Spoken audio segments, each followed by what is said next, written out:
Com mais de 50 livros publicados no Brasil e no exterior, Daniel Munduruku é um dos principais pensadores indígenas brasileiros. Em 2021, ele comemora 25 anos de carreira e disputa uma vaga na Academia Brasileira de Letras. Na conversa que você confere agora, Daniel Munduruku fala da luta indígena pelo bem viver e da importância de desfazer estereótipos por meio da literatura.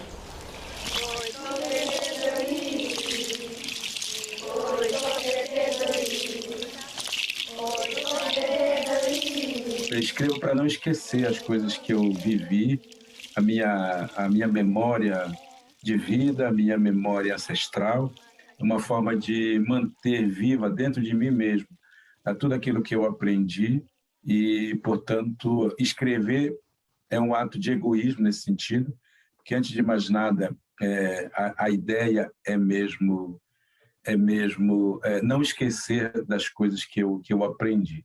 E o segundo motivo é por engajamento.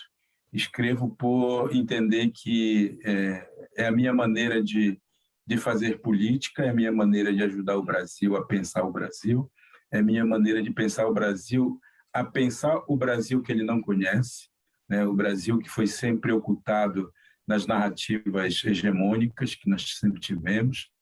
E, dessa maneira, eu imagino estar contribuindo para que a sociedade brasileira volte um pouco sobre si mesma, se reconheça e possa, de fato, seguir adiante num caminho que eu acredito ser o caminho mais adequado para o Brasil, que é o caminho da felicidade. E a felicidade do Brasil está na sua diversidade. Só que nós aprendemos a não gostar da diversidade nossa, né? Aprendemos a não gostar do nosso passado, da nossa memória.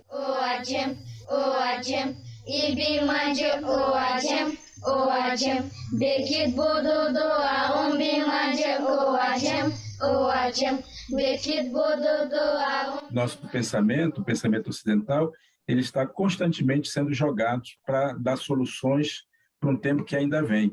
Portanto, ele não vive o presente, o agora, ele está sempre em busca de um futuro, e esse futuro tem muito a ver com acúmulo de bens, com riqueza, com produção e tudo mais.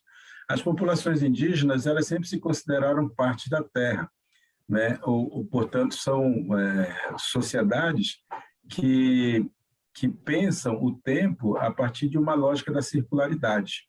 Ou seja, a gente olha o passado e vive o presente. O passado é a memória que nos diz quem nós somos, de onde viemos e o que a gente faz nesse mundo. O presente é para viver essas respostas, essas indagações, e numa constante, numa permanente transmissão de saberes. É a isso que nós chamamos de pedagogia, né? Pedagogia do bem viver. Ou seja, é o caminho que a gente traça para a gente viver bem esse mundo.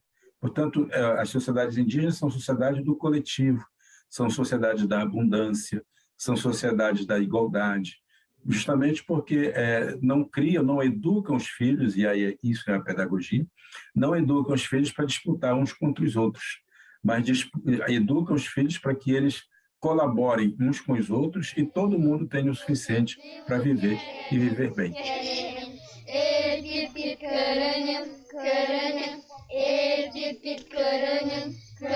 E se a gente oferece para as crianças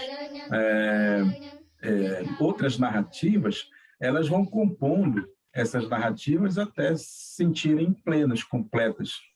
E, nesse sentido, a gente pode imaginar que a literatura tem um papel militante, né? Um papel de permitir que as crianças possam, aprendendo outras visões de mundo, elas possam se humanizar e possam crescer com pessoas mais tolerantes, mais respeitosas com a diversidade, e aí construir o país que nós todos queremos, né? Desejamos, em que tenha lugar para todo mundo, porque tem lugar para todo mundo, tem espaço para todo mundo. É só a gente sair um pouquinho dessa cínica explicação que nos dão de que uns podem mais que outros, né? Que uns merecem ter mais que o outro, que uns, enfim, são melhores que os outros.